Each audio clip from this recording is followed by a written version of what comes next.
kaswal na nailabas ang component sa katanghaliang tapat. Ang may-ari ng bahay, ganun na lamang ang gulat sa panuloob na naganap. Wala muna, nakalasta ko lang. Very good. Actually, kalalabas ko lang ng kusina. Ulitin mo. Kasi parang kita ko, hindi mas mabilis na nang nangyari. Wala kasi nga yung loob.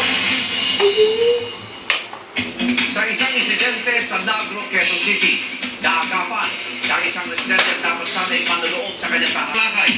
Noong araw na yun, nakaplano yung buong pamilya ko na pumunta sa nanay ko para dumalaw. At after namin umalis, hindi kagad kami dumiretso doon kasi meron po akong business na malapit dito. Na-discover na wala pala yung wallet sa bulsa ko. Sabi ko sa pamilya ko, dito muna kayo sa shop, babalik muna ako sa bahay para kunin ko yung wallet ko.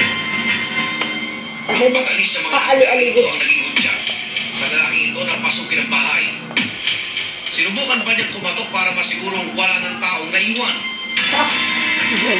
Lakas na loob. Nang makumpirmang walang bantay, pasimple Umakyat sumampa ang ka lalaki pa sa din. bako ng bahay.